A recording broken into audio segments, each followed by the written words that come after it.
Well, hello there. Come in, please. Take a seat. Could I get you a drink or perhaps even a room for the evening? I see. You're here for a story or some enlightenment for a future adventure in your life. Well, fear not, my friend. You have come to the right place. Welcome to the Bardic INNspiration.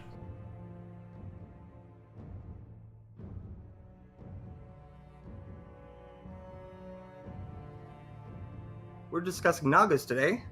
Nagas are immortal snake people. They were essentially created by the Sarakun, as far as Forgotten Realms is concerned, or as we know them now as the Saurians. Yep.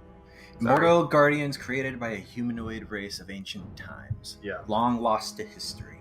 And then it's that long lost race that kind of spirited the idea of all of these like lizard scaled-like creatures. They took creatures from that from that ancient times and gave them sentience, gave them life. So Nagas, Yuan-ti, lizard folk, troglodytes, petrofolk, terrafolk. But today we're talking specifically the Nagas, the enemies of the Yuan-ti. Are they in any sense like directly connected? I know they're enemies, but do they have like specific origins that they share? Just the creator. Just the creator? Yeah, which is kind of ironic because they both worship the same person differently. Much like how there's different religions and they worship essentially the same kind of being, but there's different ideas about it. Basically, it's the same idea with the Naga and then the Yuan-ti. Basically the difference between Greek and Roman religion. Yeah, That's a good way. exactly. Yeah, that's a very good way. Typically, Nagas are snakes, really, really large snakes, anywhere from like 10 to 20 feet, estimated 200, 500 pounds-ish. Very frightening creatures, no doubt. Yes, the very off-putting thing is the human-like faces that these creatures hold. They have a gaze that's kind of, what's the snake from Jungle Book? They got Ka. Yeah. So they got his kind of like. I kind of imagine more Jafar at the end of Aladdin. Yeah. That's actually a very good one. Yeah. Of course, very fitting for the spirit Naga, who prefers to lure victims in with their alluring charms. Yes. Something to make them even more frightening is their immortality. Yeah. They are immortal, given to them through the Saurians, as we mentioned earlier. They have been immortal. Every time they die, they resurrect in a couple days or so. The only way, and this is how bone Nagas are created, are the Yuan-ti do a very necromantic ritual to stop that life and forever bind them into this undead form. Which creates the very fearsome bone Naga. Yes. Now, speaking of these different Nagas, 5e is what we mostly focus on, which have the Bone Naga, the Guardian Naga, and the Spirit Naga. Well, before that, there were other Nagas. There's one other quote-unquote true Naga, which was the Water Naga, which was seen in previous editions, such as 3.5 and 4, I believe. So I quoted that the Guardians, Water and Spirit, are like the true Nagas. Well, the Dark, the Bone, and any other creations you kind of come up with are more of a resemblance. Like, for example, a Dark Naga is essentially a Guardian Naga, the lawful evil or a lawful good turned evil. A Guardian Naga evil, which could be a very interesting plot point. You never know. I mean, many like lawful good or lawful creatures tend to flip flop. Yeah, we're slowly seeing that with Letho in our home game. Yay. Speaking of past editions, they used to be considered aberrations with their high intelligence and their weird forms. But as far as 5e, they are considered monstrosities now. They have Perhaps more because of their snake-like features rather than their human ones. And it seems like with each edition, they kind of lose that human-like feature and like that humanoid face and so on and so forth. Yeah, I see and more on the face nowadays. More but snake, yeah. Face is creepy anyway. Now, most Nagas worship Skinister. I could be pronouncing it entirely wrong. I do that all the time. No, he's the shedding skin god. No, Too late. He's Skinister now. it's a she, actually. Oh well, Oh, that's even interesting. weirder. It's a she Saurian. and that's the whole idea behind it. There are specific, but we've talked about them, but how different are these spirit Nagas and guardians? Guardian Nagas tend to be more of the benevolent kind. They safeguard the ancient treasures of the people that created them, from what I understand. What about the spirit guardians, Jake? No, I was more curious, if anything, what exactly does the spirit mean into it? Are I'm assuming they're physical beings, if anything, so why is it a spirit?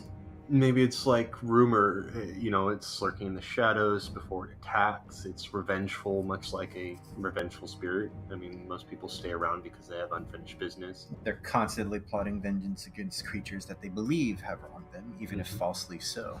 Well, I'd imagine a lot of people have tried killing these things, Which so I wouldn't is put it against them. Great background, by the way. Just want to Being throw chased by a spirit Naga? Mm-hmm. Oh, God. So one of my first campaigns, I had retired my first character. He had completed his life goal, which was to restore. It was a dwarf who restored honor to his name and his house. Well, then I started up a ranger who was initially part of a different party, not the one that we were playing with. And his party, most of it died by a spirit Naga, but they eventually killed them. Well, they didn't know enough information that they were immortal. So I kind of talked with the DM at the time and, setting up this plot point, and then unfortunately the campaign fell apart before we could get into it. It was a great plot point because although we didn't ever directly associate with the Spirit Naga any further, there were still some hints that the DM kind of threw in, like we would see An eye in the bush. well, not really an eye in the bush, more like minions to a Spirit Naga that would come after us. And they would have information, or I would recognize the name of the Spirit Naga we were chasing, or stuff like that. Or not being chased, but essentially, at this point, being stalked by.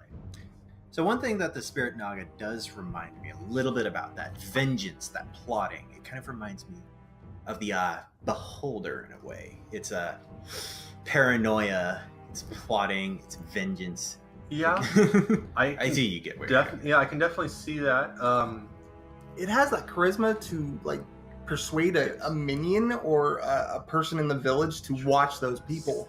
Another similarity between Nagas and Beholders, they both epitomize themselves as the most superior version of their species. Yeah. The most superior race, period. Yes. I mean, that's why Nagas and the Yuan-ti are such great enemies, is because they both see themselves as the pinnacle of their evolution. Pinnacle of creation, yes. Yeah. I think it would be rather interesting to see a Spirit Naga go up against the Beholder. Imagine the warfare between those two. I'd rather see. I actually Nagas would love versus to see Yuan-ti. that. Like, just two characters playing, and you gotta have a DM, so just the mediator, Yeah. and just go head versus head. Because I mean, although the we're getting a little off topic, but although the Beholder has the eye stalks that have the extra abilities to do, that chance to paralyze it or turn it to stone. What's a Beholder's eye rays against immortality?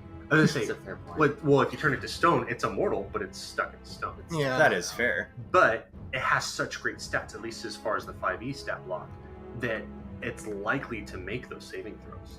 So Mhm. it would be a nice, interesting. And then there's the other thing. Who would win out on that?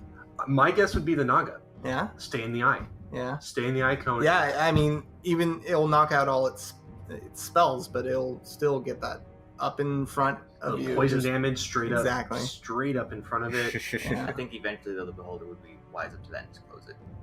I think the Beholder would fly, or hover higher. I think Oh, that's that's out true. of the distance. Yeah. Basically have it to where. Honestly, I would say he would just keep the Naga, let it use its magic, but I think the Keep the Beholder's Naga magic at would end up distance. eventually outweighing everything it can do. Then again, it does have some great spells like Gaius, Banishment. That being Monster. said, That's though, spirit. just Blight, imagine a Guardian Naga raiding a Beholder's lair for artifacts that this Beholder has stolen on behalf of its people. Well, no, that's the thing with Guardian Nagas. They would hire someone else. Yeah. I'm saying that the Guardian Nagas have those connections to That's let people true. go out, people who would better be able to handle enemies like that. All in all, Nagas are a rather interesting race. I kind of want to know what I think it's more up to DM interpretation, but what is that necromantic ritual that the Auntie do to transform it into a bone Naga? That's a very good question. Like, does it take Well, obviously- sacrifice of one of its own people? Does it? They just skin the Naga well, for sure. acid pit maybe. Oh, yeah. You know, I question though, is the ritual specifically binding the whole of the Naga? Can it regenerate from someone else? I do feel like the ritual, the whole point of the ritual is to stop that immortality. Well, yeah, because if you Progression. transform Progression, something yeah. into an undead creature, how does it resurrect from But then that? that's the question: is it forever immortal as an undead, or do you kill a bone Naga and it's just dead? Does it come back as a Naga, or does it come back as a bone Naga? Yeah. See, that's I imagine that since it completely halts the resurrection process, if you kill the bone Naga, it doesn't return unless you raise it from the dead again. Oh, that's gotta Like suck. true resurrection could probably bring it back, or a wish spell. and give it back. It's That would be kind of And give it back wouldn't either its true form or just bring it back as the bone Naga. speaking of wish spell, that's the second way to get rid of Nagas. Period. You know, to Yep. stop that. This is true fact. Stops the Rejuvenation, rejuvenation, stops the reincarnation or I- resurrection. But I'm it's just a Naga curious, spell. And wish can do How- almost anything. How Anyway. does a Naga rejuvenate? Very slowly. I imagine it's very much like Wolverine's. Okay, then that brings up the other question I would say, if that's the case. If you were to chop it up in a million pieces, or it got chopped up and scattered, will each of those regenerate, or just one? And if you stop that one, will it regenerate from another one? It's a Deadpool scenario. Right. Yeah, well, Deadpool, Captain Jack Harkness. Oh yeah. Oh yeah. To, Well, he lost his head and didn't regenerate the whole body. So Yeah. that's To take a different from situation the- altogether. To take from the monster manual, a Naga's immortal spirit reforms in a new body in a matter of days. So Oh wow. even if the body It's it's completely obliterated, disintegrated. This is why I yes, need to read exactly. the books. Then I imagine after the few days, its spirit chooses a body that reforms around itself. It basically materializes a new one from nothing. I So imagine. just like True Resurrection or Resurrection. Pretty It much. just comes, boom, brand new body. It just decides to come back to life. Now, what if you used reincarnation On a Naga. on a Naga? Does it retain its mortality, or does it just ignore it and see? It would be a really good. You take a Naga. I mean, That'd be cruel. To be fair, you lose all the racial traits you have. So That's- if resurrection is part of the racial trait, it gains the racial traits of the new of form. the new form. So This is, of course, assuming the reincarnate spell works on the Naga. yeah, that's Humanoid. what's- You yep. touch a dead humanoid. Oh, It's Oh. humanoid in look, face. it's gotta be a party Stupid. pooper. Hey, that's where DM. Any DM is like, no, it's a guideline, not. We just wanted to help you DMs out there. So Yeah. Yay. That is true. It is supposed to be humanoid in form for the reincarnation spell to Yeah. work. However, if you're a fun DM like me, I would say anything like surely sentient, if anything, could do it. that is a good way to put that. Like it has full intelligence to be aware of this just a change creature of any type. of anything. Yeah, Just imagine. I mean, if you if a highly intelligent Naga can end I up wouldn't turning say into an elf. sentient because you could Yeah. change a weapon. I would just imagine non-sentience. Ooh, want to see that? That's Sentient way off weapons? topic, guys. All right, let's Oh. get back to the Nagas. You mean artifacts, right? Yeah. I want to see Um, that. That sounds amazing. No, but that I say the sentient limit because otherwise, How'd you break it? imagine reincarnating a gelatinous cube into a guardian Naga. They don't have any sentience, though. Exactly. That's why I'm Okay. saying the sentience rule Yeah. is there. Yeah, That's why. true. Yeah. I mean, if anything, you can always just say if it has an intelligence of some such as mechanic-wise, to make sure that way you just take something that knows what's happening to go into a new form. Okay. How often do Nagas work together? I mean, as far as Spirit Naga to Spirit Naga or Guardian Naga to Guardian Naga, do they work together?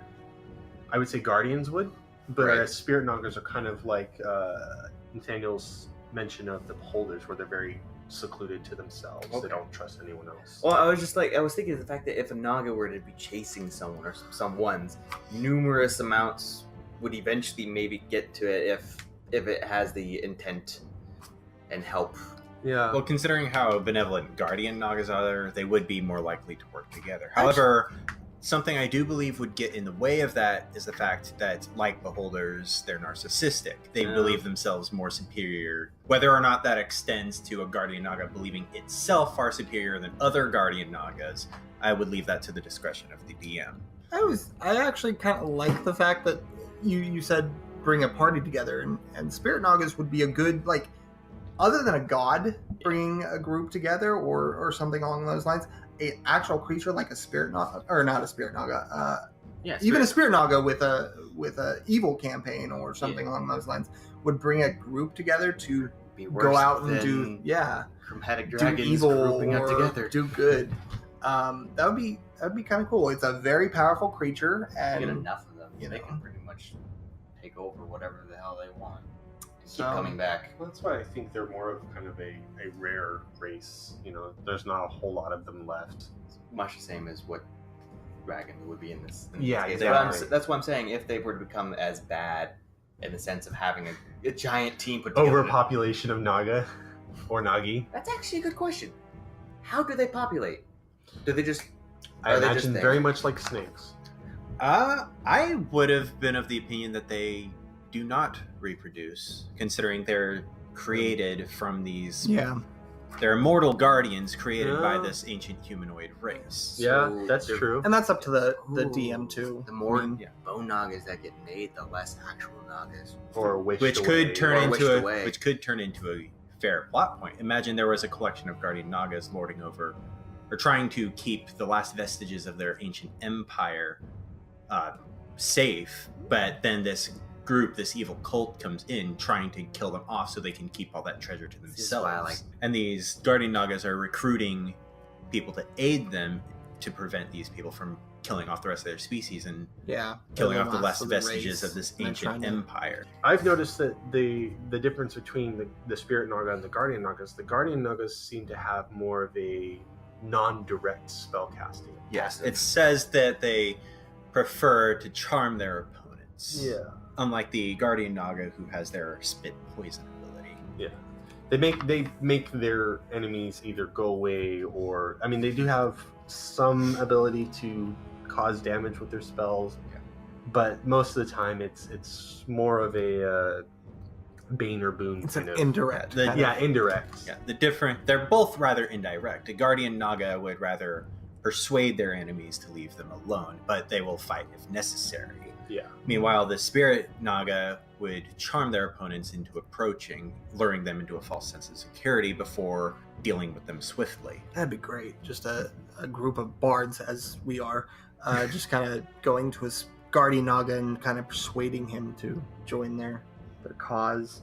Yeah, just Like imagine getting- that, a Guardian Naga traveling with a party of PCs. Right? Ooh, can we ride on his back? It's a train of exactly. I was just thinking. I about imagine it more like the old Train, more like a train wreck. No, like so you have the carriage, but and it's being guarded by the PCs, but inside the carriage is like the suite or the older civilizations where they used to carry the queen or the princess around. yeah. Chariot. Oh, okay. Chariot, yeah. Well, Literally carry? yeah. Carriot. Well, I don't mean the PCs do that, but Oh, I meant yeah. that same kind of idea where Because they're guarding this guardian who has actually. Guarding. After all, Guardian. guard- After all, I the don't Guardians. imagine a Naga would lower itself to the standard of dragging the PCs around. as Nate Yeah. says, they find themselves superior to any other race. So just being What- what- lazy and Would a guardian naga become that lazy to where he would no longer Maybe care it's what a it was snake. leading to? Yeah, that's true. Sentient snake. Very, very smart snake. So find me the warmest place in the desert. That's where I will guard, and I'll just sit there How forever. about- bring me some tea with a lemon wedge. with a side of meat. Dragon ale. Okay. That is true. They do tend to prefer the flesh of living beings. Yes. Even Guardian Nagas. So Interesting. here's another plot point. So you got two spirit Nagas who are invading each other. Are they ever locked in an eternal battle? Like one kills the other and it just rejuvenates back. I think they would not want that though. No, to get the other one out. But For some reason- wizard decides it like breaks free and just wishes Right. the other one dead. I For wish some both reason- these Nagas are gone. Right. For And that some one reason, this spell. reminds me of Ouroboros sort of situation where one's trying to eat the other while the other's trying to eat the other. Yeah, that's Oh, what I was right. kind of getting. That's where I stemmed the idea from, was having, but instead of a good and an evil, it's just two evil ones, Yeah. and they're that- fighting. And now And you've if they got have like armies to their will. Talk about something. infighting. You've got the East Spirit Naga versus the West Spirit Naga. Yeah. Oh boy. The wicked Naga. And then the north Guardian Naga and the South I just Guardian realized Naga. it's the wicked Naga of the West. So I mean, unless you guys have any other brilliant ideas, I think that's all we have for today. Thank you, Nate. Until next time. Thank you for staying at the Bardic Inn. If you would like to hear more, we will be uploading new content Thursdays at noon PST on iTunes, YouTube, SoundCloud, Castbox, and Podbean. If you have any recommendations on future content, you can leave a comment on these various platforms, or you can contact us on Twitter at the Bardic Inn, or on Facebook at facebook.com/Bardic Inn. We're your local bards. Daniel. Andrew. Dave, And Jake. be inspired.